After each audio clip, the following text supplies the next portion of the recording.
Budget ಅನ್ನ ಮಂಡಿಸಿದ್ದು ಮಿತ್ರ ಪಕ್ಷಗಳ ಸಂಸದರಿದ್ದು 5 ಜನ ಕೇಂದ್ರದಲ್ಲಿ ಸಚಿವರಿದ್ದು ಕರ್ನಾಟಕ ರಾಜ್ಯಕ್ಕೆ ಅನ್ಯಾಯ ಮಾಡಿರುವುದನ್ನ ಇವತ್ತು ಪ್ರತಿಭಟನೆಯನ್ನ ನಾವು ಜಿಲ್ಲಾ ಕಾಂಗ್ರೆಸ್ ಪರವಾಗಿ ಜಿಲ್ಲಾ ಕಾಂಗ್ರೆಸ್ ವತಿಯಿಂದ ಮಾಡ್ತಾ ಇದ್ದೀವಿ. ಘಟಕದ ಅಧ್ಯಕ್ಷರು, ನಮ್ಮ ಬ್ಲಾಕ್ ಕಾಂಗ್ರೆಸ್ ಸಮಿತಿಯ ಅಧ್ಯಕ್ಷರಂತ ಶ್ರೀಯುತ ಕಲೀಮುಲ್ಲಾ ಅವರು, ಸಮಿತಿಯ ಅಧ್ಯಕ್ಷರಂತ ಶ್ರೀಯುತ ರಮೇಶ್ ಅವರು, ಶ್ರೀಯುತ ಹನುಮಂತೇಂದ್ರ ಅವರು ಮತ್ತು ಭದ್ರಾ ಸರ್ಕಾರ ಮಾಡಲಿಲ್ಲ. ನಮ್ಮ ರೈಲ್ವೆಲಾಗಲಿ ನಮಗೇನು ಅನುದಾನ 23ನೇ ತಾರೀಕು ಏನು ಕೇಂದ್ರ ಸರ್ಕಾರ ಬಜೆಟ್ ಅನ್ನ ಮಂಡನೆ ಮಾಡ್ತು, ಆ ಬಜೆಟ್ ನಲ್ಲಿ ಕರ್ನಾಟಕ ರಾಜ್ಯಕ್ಕೆ ದೊಡ್ಡ ಅನ್ಯಾಯವನ್ನು ಮಾಡಿದೆ. ಕಾರಣ ಒಂದೇ ಒಂದು ಯೋಜನೆಯನ್ನು ನಮ್ಮ ಕರ್ನಾಟಕ ರಾಜ್ಯಕ್ಕೆ ಕೊಡಲಿಲ್ಲ.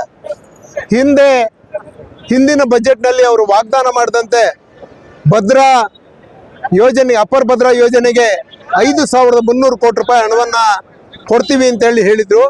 ಆದರೆ ಇಲ್ಲಿವರೆಗೂ ಅದಕ್ಕೆ ಹಣವನ್ನು ಕೊಡುವಂಥ ಕೆಲಸ ಆಗಲಿಲ್ಲ. ಈ ಬಜೆಟ್ನಲ್ಲಿ ಅದರ ಪ್ರಸ್ತಾಪನೂ ಮಾಡಲಿಲ್ಲ. ಹಣವನ್ನು ಕೊಡ್ತೀವಿ ಅಂತೇಳಿ ಆ ಹಣವನ್ನು ಕೊಡ್ತೀವಿ ಅಂತಲೂ ಈ ಪ್ರಸ್ತಾಪವನ್ನು ಮಾಡಲಿಲ್ಲ.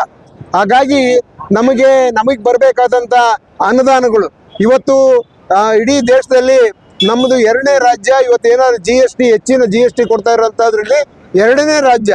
ಇವತ್ತು ನಮ್ಮ ರಾಜ್ಯಕ್ಕೆ ಅನ್ಯಾಯ ಮಾಡ್ತಾ ಇದೆ.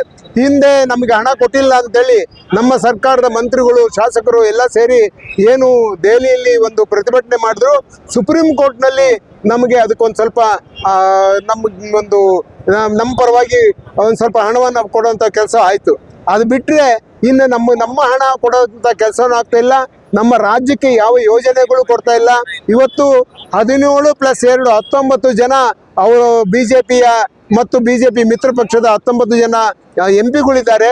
ಆ MP ಗಳಲ್ಲಿ 5 ಜನ ಇವತ್ತು ನಮ್ಮ ರಾಜ್ಯದ ಪರವಾಗಿ ಮಂತ್ರಿಗಳಿದ್ದಾರೆ.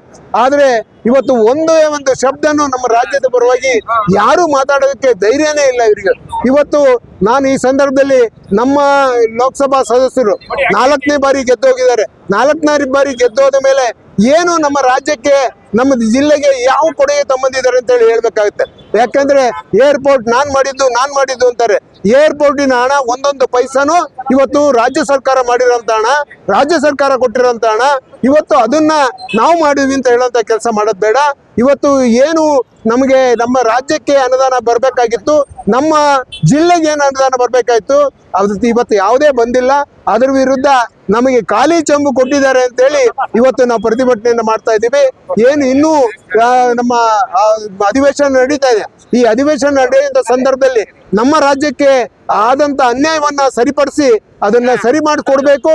ಏನು 19 ಜನ ಇವತ್ತೇನು ಸಂಸದರು ಇದ್ದಾರೆ, ಆ ಸಂಸದರಿಗೆ ಬಾಯಿಗೇನು ಬೀಗ ಹಾಕೊಂಡಿದ್ರ ನೀವು ಬಾಯಿ ಬಿಚ್ಚಿ ಮಾತನಾಡಿ ಅಂತ ಹೇಳಂತ ಇವತ್ತು ಪ್ರತಿಭಟನೆಯನ್ನ ನಾವು ಮಾಡ್ತಾ ಇದ್ದೀವಿ. ನಿನ್ನೆ ದಿನ ನಾವು ನೋಡಿದ್ವಿ, ನಮ್ಮ ಬೊಮ್ಮಾಯಿ ಅವರು ಮತ್ತೆ ಗೋವಿಂದ ಕಾರಜೋಳ ಅವರು ನಿನ್ನೆ ದಿನ ಹೋಗಿ ಕೇಳ್ತಾ ಇದ್ದಾರೆ, ನಮ್ಗೆ 5,300 ಕೋಟಿ ರೂಪಾಯಿ ಹಿಂದೆ ಕೊಟ್ಟಿದ್ರಿ, ಅದನ್ನ ಬಿಡುಗಡೆ ಮಾಡಿಲ್ಲ ಅಂತ ನಿನ್ನೆ ಹೋಗಿ ಕೇಳ್ತಾ ಇದ್ದಾರೆ. ಇವ್ರು ಏನ್ ಮಾಡ್ತಾ ಇದ್ರಿ ಇಷ್ಟು ದಿನ? ಇವತ್ತು ಇಂಥ ಕೆಲಸ ಮಾಡ್ತಾ ಇದ್ರಿ. ಇವತ್ತು ಯಾವುದೇ ರಾಜ್ಯದ ಪರವಾಗಿ ಏನಿಲ್ಲ. ಇವತ್ತು ಏನ್ ರಾಜ್ಯದ ಜನ ಇವತ್ತು ಕೂಗ್ತಾ ಇದ್ದಾರೆ, ಅದಕ್ಕೆ ಹೋಗಿ ಇವತ್ತು ಆ ಕೆಲಸವನ್ನು ಮಾಡ್ತಾ ಇದ್ದಾರೆ. ಈ 19 ಜನ ಈ ಸಂಸದರು ಯಾವುದಕ್ಕೂ ಕೆಲಸಕ್ಕೆ ಬಾರದೇ ಇರುವಂತ ಸಂಸದರು ಇವರು. ಮತ್ತೆ 5 ಜನ ನಾವು ಮಂತ್ರಿಗಳು ಅಂತ ಹೇಳ್ಕೊಂಡಿದ್ದಾರೆ. ಈ 5 ಜನನು ರಾಜ್ಯಕ್ಕೆ ಮೋಸ ಮಾಡುವಂತ ಕೆಲಸ ಮಾಡ್ತಾ ಇದ್ದಾರೆ. ಅವ್ರ ವಿರುದ್ಧ ನಾವು ಪ್ರತಿಭಟನೆಯನ್ನ ಇವತ್ತು ಹಮ್ಮಿಕೊಂಡಿದ್ವಿ. ಮುಂದಿನ ದಿನ ತಾಲೂಕು ಮಟ್ಟದಲ್ಲೂ ನಾವು ಪ್ರತಿಭಟನೆಯನ್ನು ಹಮ್ಮಿಕೊಂಡು ಈ ಪ್ರತಿಭಟನೆಯನ್ನ ನಮ್ಗೆ ಸರಿ ಮಾಡದೇ ಇದ್ರೆ, ನಮ್ಮ ರಾಜ್ಯಕ್ಕೆ ಅನ್ಯಾಯವನ್ನ ಮಾಡಿದಾರಲ್ಲ ಅದು ಸರಿ ಮಾಡದೇ ಇದ್ರೆ ಇನ್ನೂ ದೊಡ್ಡ ಪ್ರಮಾಣದಲ್ಲಿ ನಾವು ಪ್ರತಿಭಟನೆ ಮಾಡ್ತೀವಿ ಅಂತೇಳಿ ಈ ಸಂದರ್ಭದಲ್ಲಿ ಹೇಳೋದಕ್ಕೆ ಇಚ್ಛೆ ಪಡ್ತಾ ಇದ್ದೀವಿ.